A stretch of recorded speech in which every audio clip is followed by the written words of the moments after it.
Esta mañana Beto Quiroga dijo en la conferencia que para poder evaluar efectos de largo plazo en el suelo hacen falta como mínimo 15 años para ver algún efecto en los primeros centímetros de suelo. Lo que vamos a ver hoy, y van a ver resultados de un ensayo de 18 años de duración. Y bueno, acá arriba están los principales artífices de ese ensayo que se juntaron hace 20 años y lograron una interacción público-privada de la cual hemos aprendido muchísimo todos los que vinimos después. Así que para no perder tiempo, lo voy a invitar a Fernando a que comience dando la introducción. Luego va Tito a presentar los resultados productivos y resultados de suelo. Una parte de análisis económico y finalmente Hugo con una reflexión final sobre el ensayo. Gracias, José Luis. Bueno, muy buenas tardes a todos. Nosotros agradecerle a Presid la invitación a presentar este ensayo, estos resultados de trabajo de 20 años. José Luis no estaba cuando empezamos. Y agradecerle también a la Asociación Argentina de la Ciencia del Suelo que junto con la Presid hayan organizado este día dedicado al suelo y que nos hayan invitado a ser parte de este simposio del día. Yo simplemente les quiero dejar un par de mensajes breves y explicarles un poquito de qué se trató este ensayo. Nosotros entendemos que los ensayos de larga duración le proveen información científica de muchísimo valor para todo lo que es la toma de decisiones, considerando no solamente los impactos productivos, económicos, sino también ambientales y sociales. Como bien les decía recién José Luis, y hoy a la mañana más temprano nos invitaba Miguel Taboada, hay que poner faros medios, pero también faros largos. No hay muchos lugares del mundo que tengan un ensayo de largo plazo, en este caso 2 sitios de largo plazo, que duren estos 18 años, que en realidad ya son 20, porque estamos mirando los efectos residuales en un campo de producción. Y me parece que eso es extremadamente valioso. Lo otro que yo les quería acotar como punto extremadamente valioso de esta experiencia de estos 20 años es un poco la que también les marcaba José Luis. Es la unión de estas 4 organizaciones e instituciones, desde INTA, una organización de investigación y extensión a nivel nacional, APRESID, una organización de productores representada por Hugo, en su caso, en su momento, fue el IMNI, el instituto para el cual yo trabajaba, que es una organización de investigación y extensión a nivel internacional, y una empresa proveedora de servicios e insumos como Nutrien Solutions. Nos parece que son 4 protagonistas de distintos enfoques, por ahí a veces creemos o entendemos que son de distintos objetivos, pero en este caso alimentando un objetivo hacia un bien común, que es generar la información y el conocimiento, compartirlo, discutirlo y abrirlo al resto de la sociedad en el término de 20 años. Me parece que eso es algo que, si yo les diría que les queremos dejar un mensaje en este rato que vamos a hablar hoy, ese es el más fuerte. Se puede compartir, se puede trabajar en red, como más temprano hace un rato nos decía Rodolfo Gil, y esos trabajos en red siempre tienen resultados maravillosos porque construimos casi en el día a día. La parte más formal que yo les quería presentar antes que Tito nos muestre los resultados o haga la síntesis de resultados globales que se vieron en estos 18 o casi 20 años de trabajo, es simplemente ubicarlos. Los 2 ensayos a los cuales se va a referir Tito están ubicados en el sudeste de Córdoba, en Camil Aldao, en Corral de Bustos, en los campos de uva, al cual siempre vamos a estar tremendamente agradecidos porque, como le digo, Hugo siempre nos dice que somos nosotros los que trabajamos. En realidad Hugo es como la plasticola, el pegamento. Sin Hugo esto no hubiera funcionado jamás. Así que siempre vamos a estar muy agradecidos. Esto se empezó allá por el 99. Acá habemos, dijo 4, pero en realidad hay un montón de gente que trabajó en esto, de las instituciones que estamos aquí y también de Nutrien Solutions, en su momento SP. Así que de nuestra parte estamos tremendamente agradecidos a todo lo que pudimos trabajar con ellos y con muchos más que por ahí no pudimos listar ahí. Y finalmente, para terminar un poco con esta introducción y ya ponernos más técnicos si ustedes quieren, los 2 sitios de ensayo empezaron allá por el año 99 en una rotación maíz, trigo, soja de segunda. año 99 maíz, trigo, soja de segunda. Ahora es fácil, ¿no? Cuando el resto era soja, soja, soja. Y bueno, en ese planteo que era extremadamente intensivo en ese momento, se hicieron o se trabajó durante estos 18 años de manera alternada. Cuando había maíz en uno de los sitios, había trigo, soja en el otro y así consecutivamente. Y lo que les va a mostrar Tito es resultados, en realidad una síntesis de resultados de los tratamientos que ustedes ven aquí. Todos los tratamientos que están listados en la columna de la izquierda. En esos tratamientos, siempre sobre las mismas parcelas, se aplicaron esas dosis que fueron variando a lo largo de los años, desde tratamientos, obviamente había un testigo, una referencia sin nutrición alguna, a, si quieren ustedes, una referencia completa, que es la que está al final, esa que dice NPSR, que quiere decir esa R siempre reposición, con la inclusión de micronutrientes y toda una cantidad de tratamientos alternativos o intermedios que ustedes ven ahí, que incluyen nitrógeno, IO, fósforo, IO, azufre en distintas dosis. Para que se hagan una rápida idea, a los que no conocen todavía los ensayos, de esas dosis van a ver que muchas veces las llamamos productor medio, porque entendíamos que eran las dosis modales de los productores en la zona sudeste de Córdoba, y, como les decía hace un minuto, lo de R siempre es reposición, tratando de devolverle al suelo lo que, como nitrógeno, fósforo y azufre, fundamentalmente nos llevábamos en los granos de maíz, de trigo y de esa soja de segunda. Bueno, esa es simplemente la introducción y yo los voy a dejar ya con Tito Gudel. Tito fue el líder, o es el líder todavía, porque todavía le pedimos que siga analizando datos, de toda la información que se fue generando. Él es la cabeza, en realidad, de todo el grupo de INTA. También tienen unos cuantos socios. Bueno, buenas tardes a todos y gracias a Presid por invitarnos a presentar los resultados de nuestro trabajo hoy aquí. Cuando comenzamos esta experiencia, lo que nos movilizaba era mejorar los rendimientos de los cultivos y cuidar las propiedades del suelo. Los sitios donde se realizaron la experiencia, si bien tienen un mismo tipo de suelo, es un argidol típico de la serie Hansen, uno de los mejores suelos del país, la historia previa de esos sitios era totalmente diferente. Mientras que en Don Osvaldo era una historia netamente agrícola, que tenía en el momento de comenzar la experiencia 31 años de agricultura continua, y que había tenido en los últimos 100 años solamente una pastura ese lote, con 2,4 de materia orgánica. El sitio Los Chañaritos era un sitio con una historia agrícola-ganadera, que solamente había tenido 12 años de agricultura continua, y los dos sitios ya hacía 3 o 4 años que estaban en siembra directa continua. Entonces, lo que voy a presentar hoy son los resultados de las evaluaciones de rendimiento promedio de los cultivos, de todos los tratamientos que mencionó Fernando, y de algunas propiedades físicas y químicas del suelo. Vamos a ver algunos tratamientos contrastantes solamente. Así es que, para comenzar, vamos a empezar con los rendimientos del cultivo de trigo a través de estos 18 años, o sea, 9 años de trigo, soja y 9 años de maíz. Quería, primeramente, volver a repetir los tratamientos para que estemos más al tanto. Por ejemplo, no puede funcionar esto.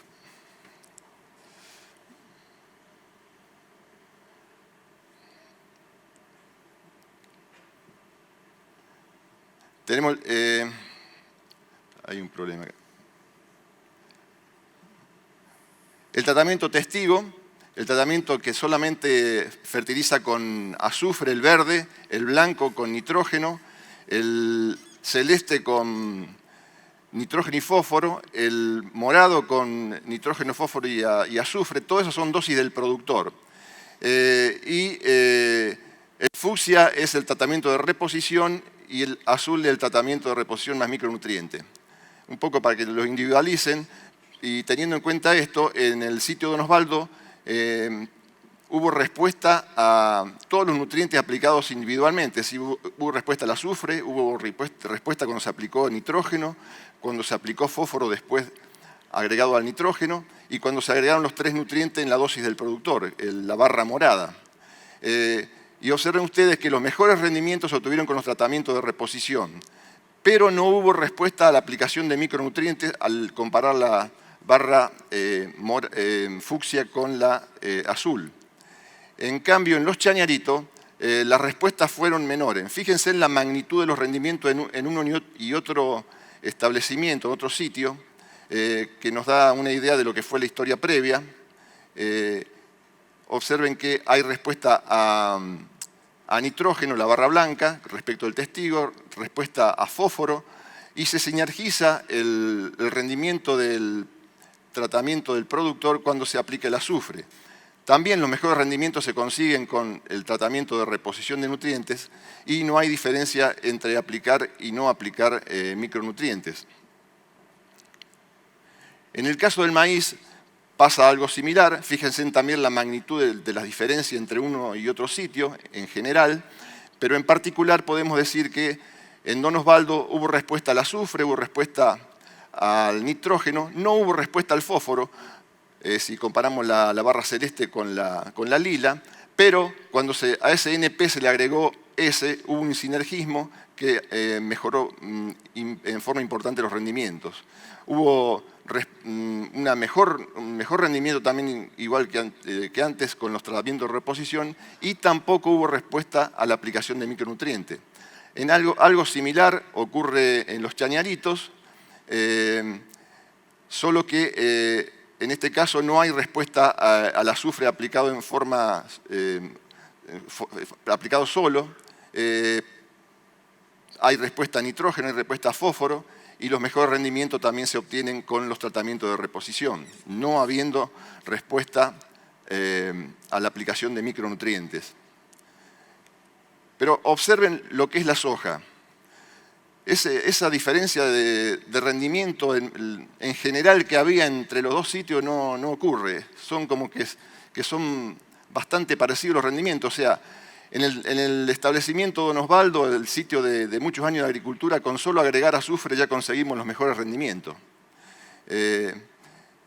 Y hubo un detrimento del rendimiento de la soja cuando se aplicó nitrógeno en forma individual.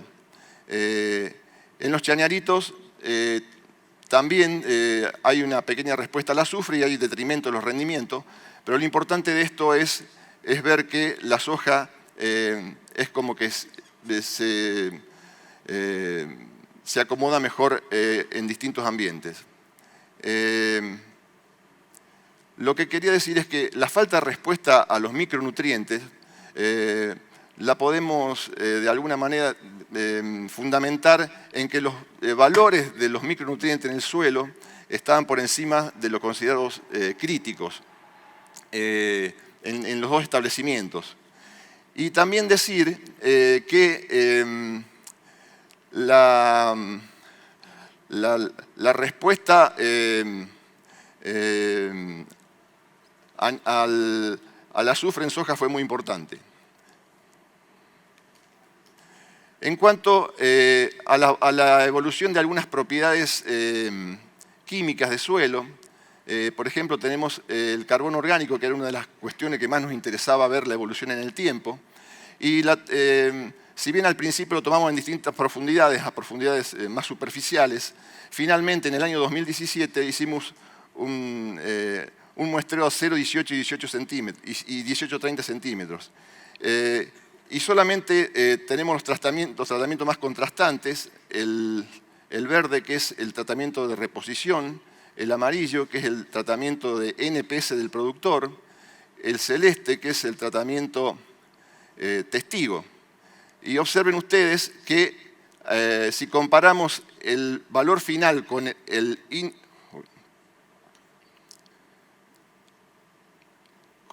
no, disculpen. Esto es... Si comparamos el valor final con el inicial, no hay diferencia significativa en el tratamiento de reposición. Tampoco la hay en el tratamiento... Me está haciendo... No funciona esto. Tampoco la hay en el tratamiento del NPS del productor. Disculpen. Pero sí hay una... No puedo manejar esto. Este lo dejas apretado. Lo tenés que dejar apretado. Y con esto pasás por delante y para atrás. Sí, bueno, pero... bien, disculpen. Entonces decía que el tratamiento testigo sí hubo diferencias significativas entre el valor final y el valor inicial. O sea, finalmente tuvimos menos cantidad, 5 toneladas menos de carbono orgánico. Podemos decir, de alguna manera, que los tratamientos de reposición estabilizaron el nivel de materia orgánica en 34 o 35 toneladas por hectárea. En el caso de los chañaritos, ningún tratamiento al final pudo mantener los valores de carbono orgánico iniciales. Todos descendieron y en promedio descendieron entre 4 y 6 toneladas en cada uno de los tratamientos. Bien. De 0 a 30 centímetros en Don Osvaldo, el sitio de mayor año de agricultura, tampoco ningún tratamiento pudo mantener los niveles de carbono orgánico, aunque el tratamiento de reposición parece que se está equilibrando alrededor de los 44 o 45 toneladas de carbono. De 0 a 30 en los chañaritos, ningún tratamiento pudo mantener los niveles de carbono orgánico, perdiendo todos alrededor de 7 toneladas de carbono orgánico. Es decir que, de alguna manera, en Don Osvaldo, en el sitio de mayor año de agricultura continua, es donde pudimos mantener, sobre todo hasta los 18 centímetros, el nivel de carbono orgánico. Otro parámetro que nos interesaba ver y el que vimos que variaba desde que comenzamos la experiencia, sobre todo en los primeros superficialmente, era la acidez del suelo medida a través del pH. Y en la última medición vimos que se profundizó esa acidificación. Tenemos la barra azul, que es el tratamiento testigo. Fíjense que tiene un pH alrededor de 6 después de 18 años. El NPS del productor, que está en 5,7. Y el que nos preocupa es el de reposición, que está en 5,2. Si vamos más abajo, hasta los 30 centímetros, también vemos que el proceso continúa y ya hay diferenciación entre el productor y el tratamiento de reposición. En los chañaritos ocurre algo similar. El tratamiento testigo se mantiene alrededor de 6 y los otros descienden hasta 5,3 en el de reposición. Y también ocurre más abajo, hasta los 30 centímetros. Esto nos preocupa porque de alguna manera algunos nutrientes pueden tener menor disponibilidad cuando la acidez cae por debajo de 5,5. La evolución del fósforo es otro de los parámetros que nos interesaba seguir. Y por supuesto, en el balance de nutrientes, en el tratamiento de reposición, el balance fue positivo y en los otros dos tratamientos fue negativo. Y entonces, a partir del año 2003, ya se empezaron a diferenciar los valores de fósforo en el suelo, hasta llegar en el año 2017 hasta los 30 centímetros, tener 40 partes por millón de fósforo. Un análisis que hicimos considerando el valor inicial y final de fósforo y la cantidad de fósforo aportada, nos dimos cuenta de que para elevar 1 parte por millón del fósforo del suelo en este tipo de suelo hicieron falta 34 kilos de superfosfato triple. Un poco esta es la evolución en el otro establecimiento, los chañaritos, donde al principio la diferencia era menor porque conseguíamos mejores rendimientos, y las fertilizaciones eran menores, o sea, el balance era menos positivo, pero a partir de estos años aumentamos las dosis aplicadas y se empezaron a diferenciar más los tratamientos. esta diferenciación al final, acá son 3 años entre un muestreo y el otro, y ocurrió que un cultivo se perdió por inundación, entonces todo lo que se aplicó quedó en el suelo. En cuanto a la evolución del potasio, otro parámetro que también evaluamos, en el caso de Don Osvaldo partimos entre 700 y 800 partes por millón de potasio y hubo un descenso importante hasta el año 2009 y luego es como que se amesetó, o sea que como que dejamos de perder. Si consideramos el valor inicial y el valor final, tuvimos una pérdida de un 20% de potasio. Si consideramos que son 18 años, es como que perdimos 1.1% de potasio por año. Creemos que en esto tiene que ver mucho el reciclado de este nutriente, dado que tanto el maíz como el trigo lo necesitan en buena cantidad, pero el índice de cosecha es bajo, es decir, que mucho del potasio que absorbe la planta vuelve a través de los rastrojos al suelo. Y también hemos visto, por determinaciones que hemos hecho a mayor profundidad, que a mayor profundidad también tenemos cantidades importantes de potasio y podríamos estar tomando desde abajo y poniendo arriba. Porque algo similar ocurre en el otro establecimiento, donde además aquí al ser mayores los rendimientos, las pérdidas fueron mayores. Acá la disminución entre el inicio y el final estuvo en un 30%. Otro nutriente que evaluamos es el zinc, disponible hasta los 18 centímetros. Observen ustedes este establecimiento de mayor año de agricultura. Los valores estaban por encima de una parte por millón. Aquí en la primera evaluación evaluamos el tratamiento testigo, el del NPS del productor y el NPS de reposición y el NPS de reposición más micronutriente. También lo hicimos en el 2013. Observen que no varió mucho la disponibilidad, pero sí aumentó en donde fertilizamos con zinc.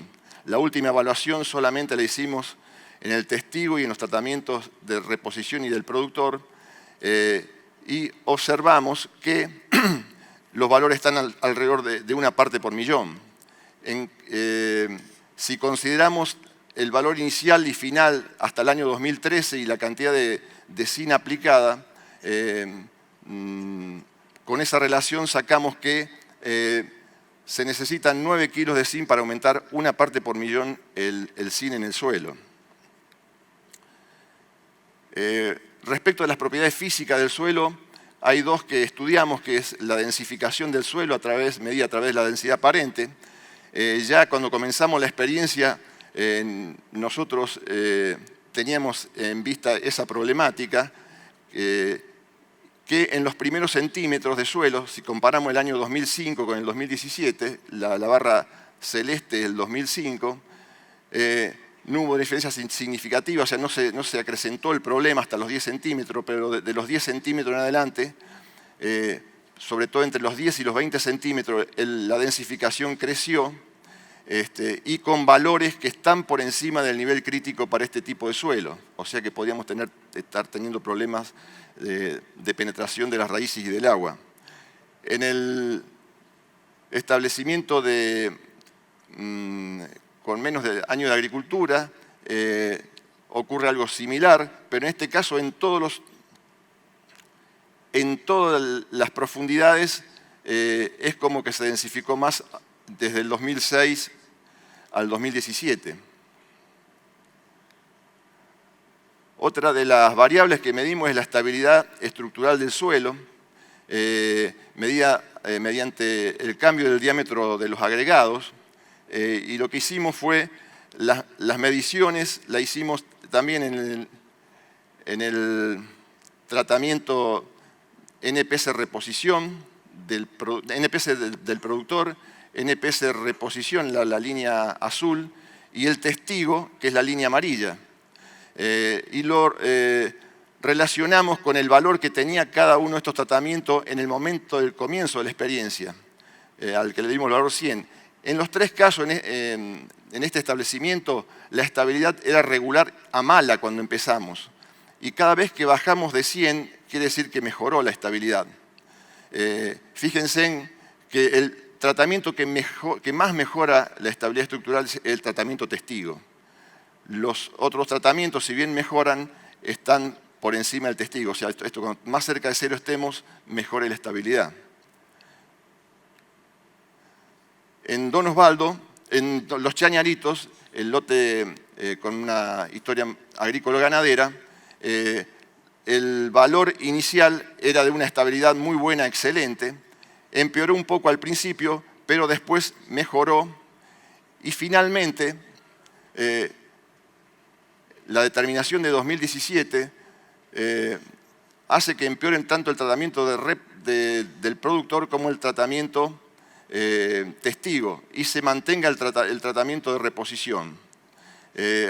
Esta variable, la estabilidad de agregado, está muy influenciada por condiciones ambientales, sobre todo por las lluvias previas que ocurren antes de la determinación. Y esta determinación se hizo después de una inundación que hubo en el lote y queremos que eso pueda haber modificado cómo veníamos hasta el momento. Haciendo un análisis comparativo de los rendimientos que obtuvimos en estos 18 años para maíz, trigo y soja y comparándolos con los mismos rendimientos del departamento Marcos Juárez, vemos que para Don Osvaldo el tratamiento de reposición tuvo un promedio de 10.600 kilos de maíz contra 9.100 del departamento, o sea, un 17% más de rendimiento. El trigo es el cultivo donde esa brecha es mayor. En Don Osvaldo tuvimos 4.646 kilos en promedio de 9 años de trigo contra 3.100 kilos en el departamento Marcos Juárez, un 49% de diferencia. Y la soja, 3.782 contra 3.400, un 8% de diferencia. Pero aquí habría que decir de que esta es soja de segunda y esto acá incluye soja de primera y de segunda. Si vemos el otro establecimiento, acá las diferencias son mayores. El maíz, 14.088 kilos contra 9.500, un 48% más.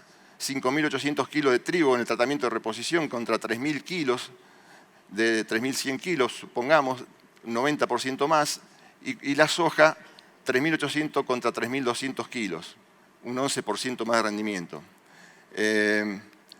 Creemos que las hipótesis que nos planteamos al principio de la experiencia se cumplieron en algunos casos, como que logramos mejor rendimiento, logramos que la estabilidad del suelo se mantenga y parcialmente logramos que los niveles de carbono orgánico se mantengan en uno de los establecimientos. Hay dos variables que nos generan problemas, que son la acidez del suelo y la mayor densificación del suelo. Creemos que con prácticas como el encalado o como la utilización de cultivo de servicios podrían ser necesarias para tratar de resolventar este problema. Bueno, es todo por ahora. Si hay preguntas, después las respondemos. Gracias.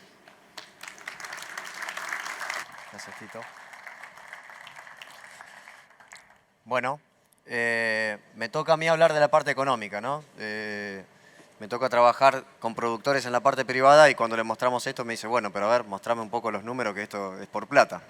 Entonces, lo que me tocó a mí hacer en el ensayo es ponerle números, calcular los márgenes brutos de las distintas alternativas con respecto al testigo absoluto. Entonces, ustedes lo que van a ver, en este caso, para cada año, acá lo que tenemos es cómo fue el resultado económico respecto al testigo de cada uno de los tratamientos en esos colores. Esto es año por año, ¿sí? Y acá pueden ver acumulado cómo fue ese resultado en dólares por hectárea, ¿sí? Algo para aclararles es que se tomó la respuesta, ¿no?, de cada uno de los tratamientos en cada año. A esa respuesta en kilos se le puso el valor del cultivo promedio durante el año. Se tomaron los costos de comercialización, cosecha, típicos y promedio que tenemos más o menos desde Corral de Bustos hasta el puerto. Tuvimos en cuenta el costo de las labores, porque no es lo mismo un testigo, una siembra con un testigo, a lo que es reposición, que necesitas boleo, necesitas doble fertilización, digamos, eso también se tuvo en cuenta.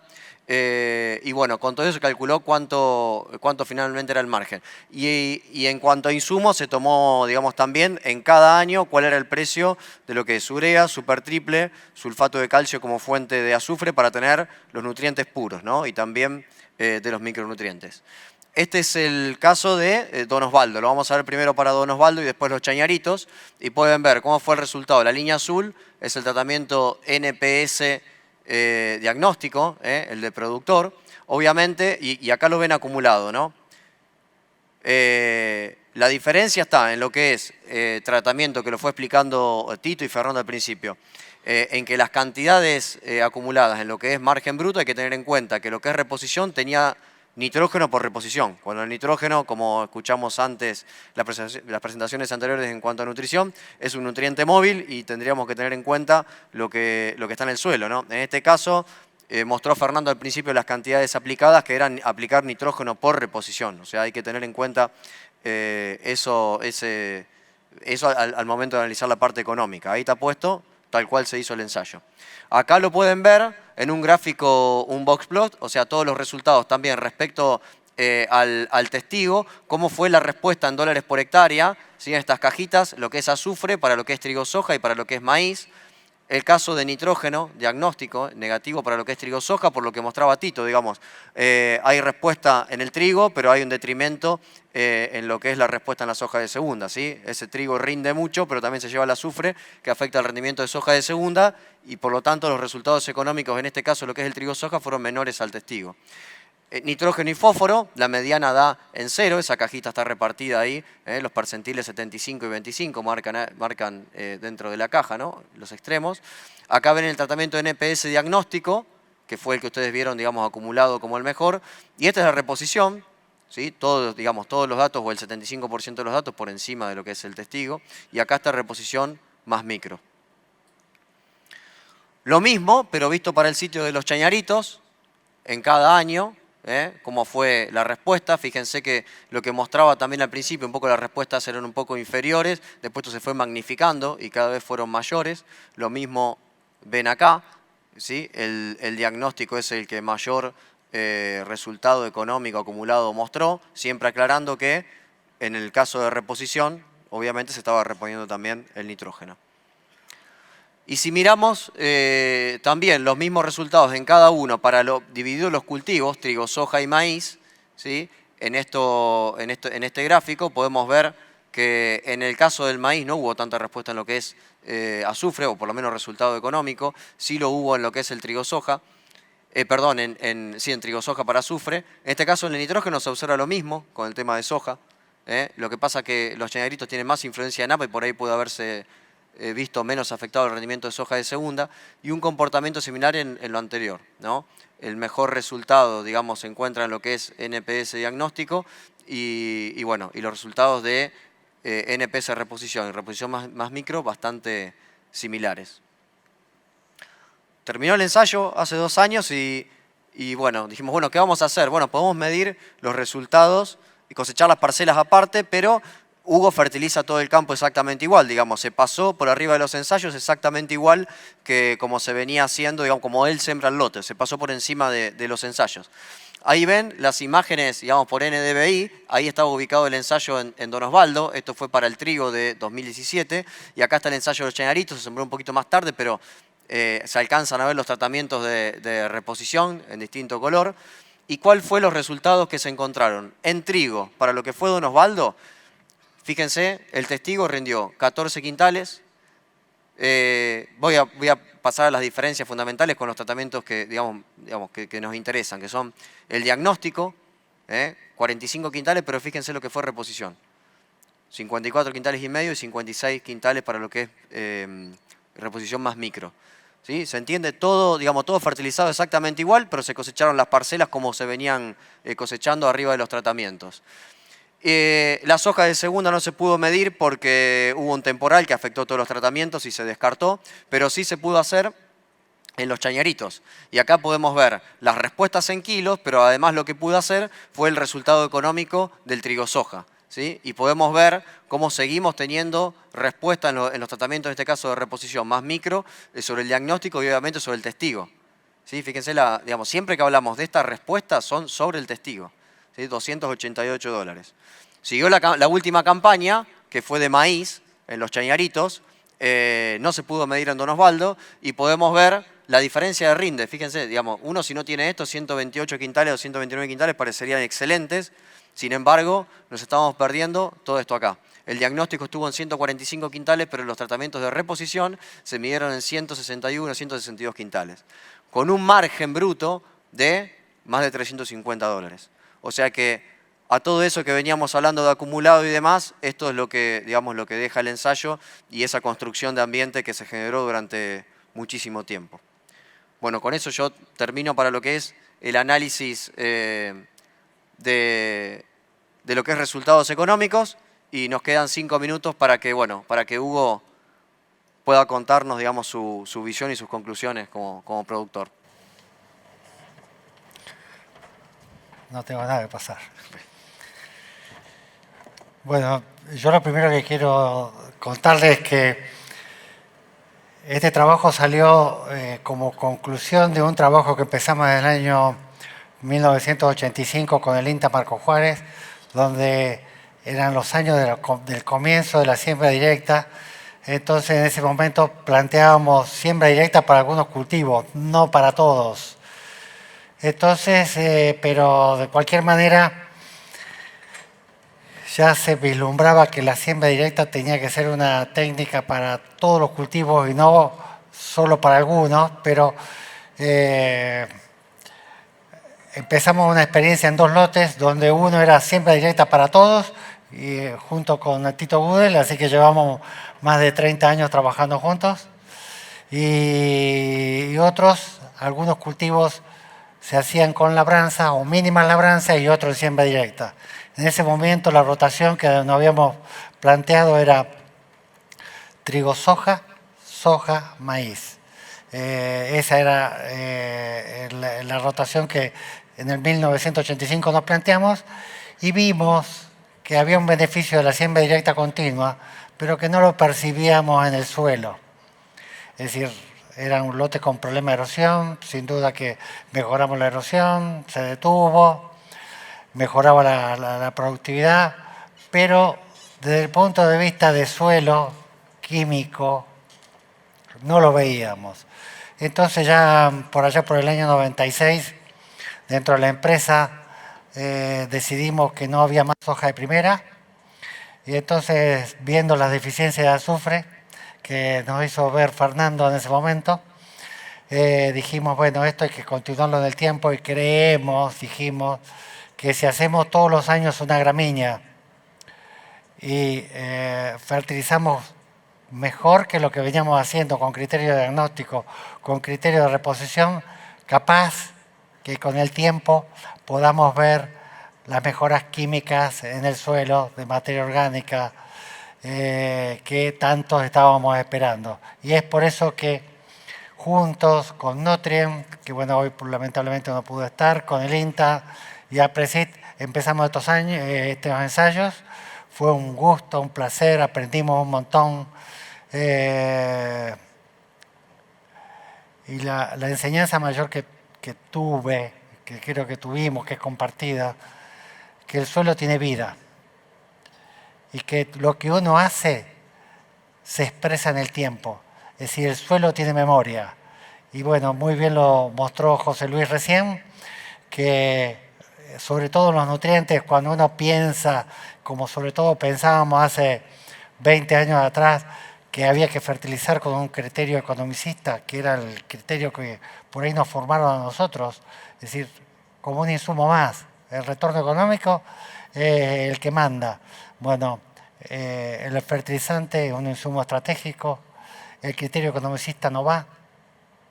Tenemos que pensar que el suelo tiene memoria, y bueno, lo pudimos ver muy claramente con los efectos residuales que continúan más de 1 año o 2 años. Así que un gusto haber trabajado todos estos años. Yo sé que falta sacar mucha información, y los trabajos codo a codo, donde cada uno se apoya, como en este caso, las instituciones nos apoyamos, el efecto y el beneficio es mucho más que el individual. Así que un gusto, creo que es la manera de trabajar. Así que tiempo para las preguntas. Bien.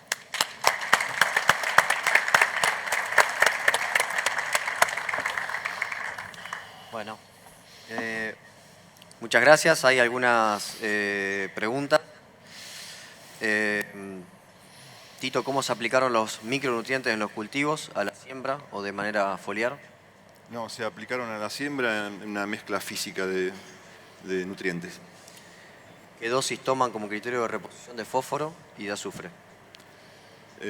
Bueno, las dosis que tomamos son las que existen en la tabla que tenía o que tiene el IMNI.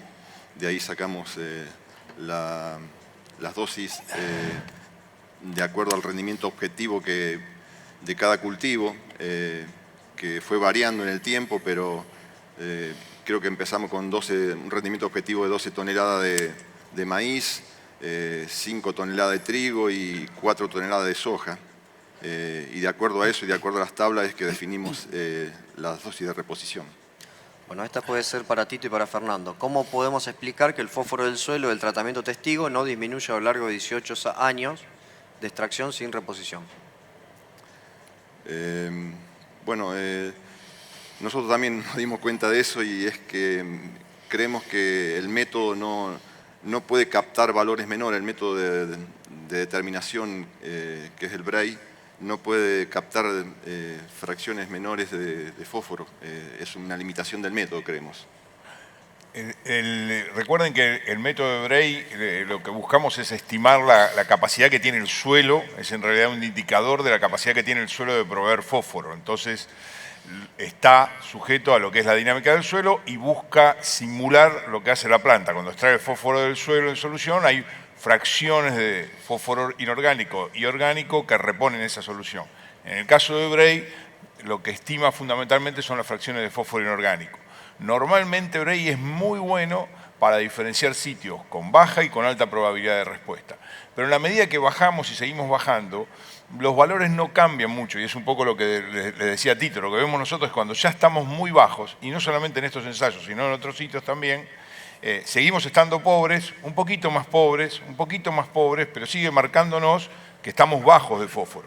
De la misma manera, si estuviéramos en valores muy altos de Bray, a veces van a ver que en valores exorbitantes de 80, 100 partes por millón, Bray varía mucho, pero en ninguno de los dos extremos nos interesa tanto el método. Es un estimador para definir si hay respuesta o no hay respuesta. Cuando llega a esos valores más bajos, en realidad no acusa que se sigue perdiendo, pero sí nos acusa que tenemos bajo nivel de fósforo, deficiencia de fósforo y probabilidad de respuesta en los cultivos.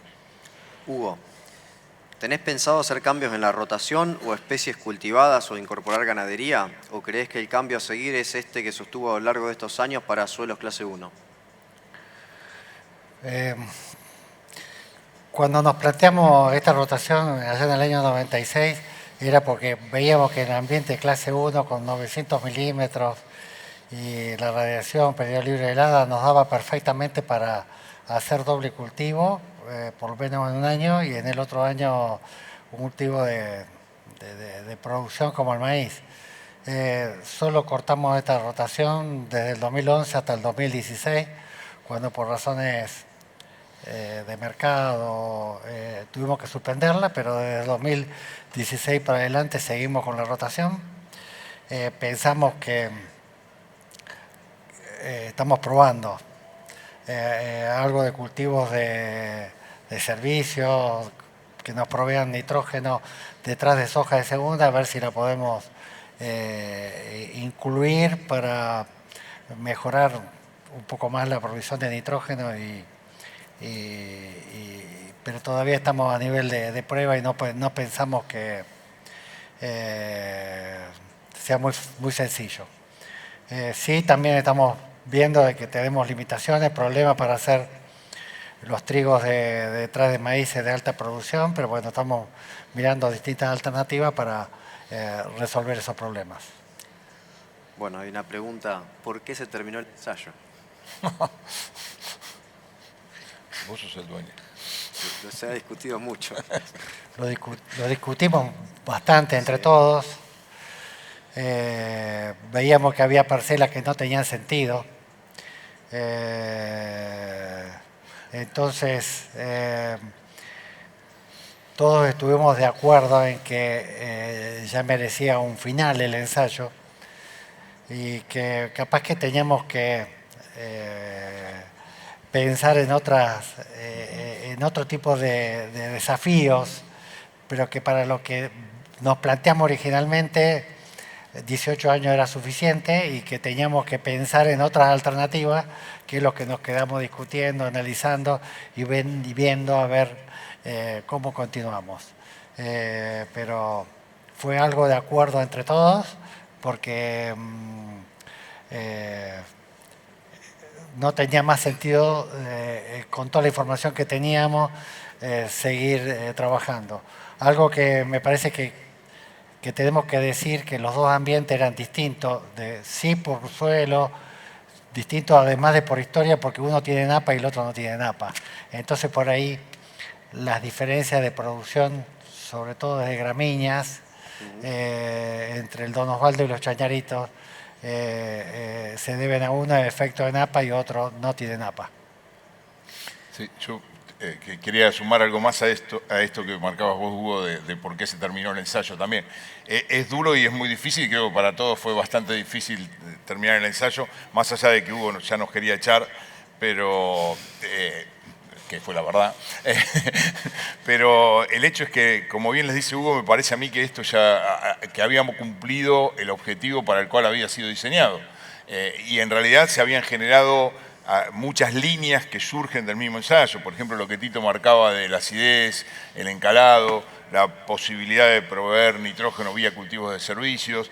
Acuérdense que estamos hablando de nutrición balanceada y nosotros la entendemos nada más como una pata de un gran sistema que debe proveer a una agricultura sustentable y bueno, por más que estábamos muy contentos con la rotación, sabíamos que también hay que evaluar otras cosas, ustedes mismos recién la plantearon en una pregunta, así que se generaron muchas veces muchas más preguntas y ya las respuestas que queríamos estaban no 100% determinadas, pero en su gran mayoría. No sé, Tito, por Sí, creo que digamos, los objetivos que teníamos con el ensayo lo cumplimos y esto no quiere decir que nosotros no sigamos trabajando con Hugo, porque ya empezamos otras experiencias para responder a las preguntas que nos surgieron de estos ensayos, que no las podíamos responder con este ensayo, o sea que tenemos que dedicar recursos y factor humano a prioridades, digamos, y tenemos que decidir. Hubiera sido muy lindo seguirlo, pero bueno, tenemos otro objetivo en este momento, tenemos otras prioridades y creemos que es lo más conveniente. Bueno, me quedan 2 minutos y medio, voy a meter 2 preguntas en una que es por qué el fósforo fue subiendo en la reposición si teóricamente es digamos, reposición y es extracción menos...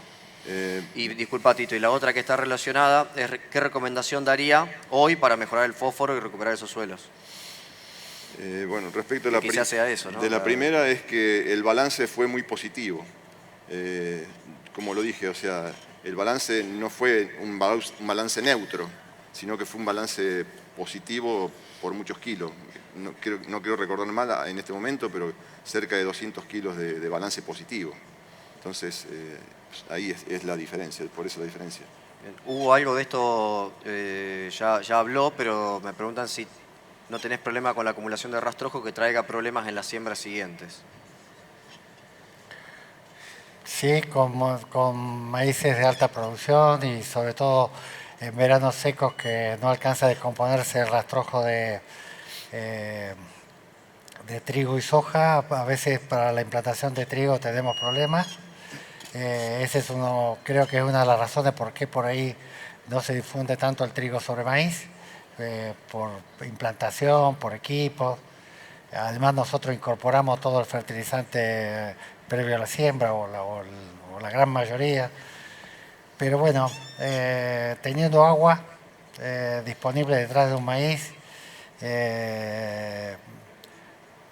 me parece una picardía estar esperando 6 meses, 8 meses a hacer un cultivo siguiente.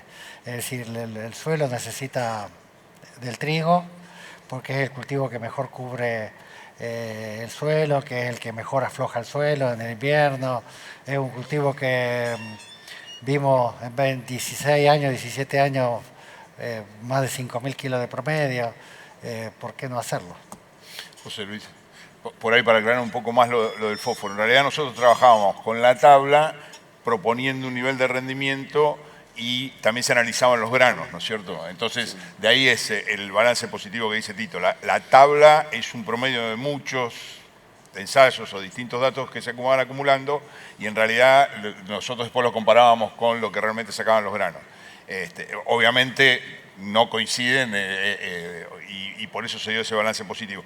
Y también siempre tratamos que fuera un poquito positivo porque también queríamos ver un poquito cómo iba subiendo y de ahí es donde Tito sacó ese valor de cuánto necesitamos en fósforo para subir una parte por millón que nos parecía algo interesante. Una aclaración, ¿no? Y reforzando lo que vos estás diciendo, el campo de Don Osvaldo era un campo que tenía bajos niveles de fósforo. Recordemos lo que dijo Tito al principio, que tenía 100 años de agricultura, estábamos en 10, 12 partes por millón, cuando a principios de los 90, mediados de los 90, y fertilizando sin pensar en hacerlo con criterio de reposición, sino fertilizando para lo que es lo habitual, por arriba de lo que es el diagnóstico, pudimos elevar el nivel de fósforo y que no tenemos respuesta clara, pero a un objetivo que es el que estamos buscando, 20 partes, 22 partes por millón. Es decir, no sabemos por qué, pero fertilizando un poco por encima de lo que es la extracción, los niveles suben. Sí, eso es lo que pasa. Por lo menos de 0 a 20. Capaz que siguen bajando de 20 a 60, que es lo que no medimos. Bueno, lamentablemente nos quedamos sin tiempo, pero bueno, ahora justo viene el descanso y los pueden cruzar a Tito, a Fernando y a Hugo para seguir con las preguntas, porque quedaron algunas sin responder. De mi parte, agradecerles a ustedes por haber participado del panel y haber mantenido esto durante 20 años y seguramente se van a seguir cosechando y sacando algunos datos más, pero hemos aprendido muchísimo de ustedes y gracias por la generosidad que tuvieron siempre. Así que muchas gracias y gracias al público por asistir.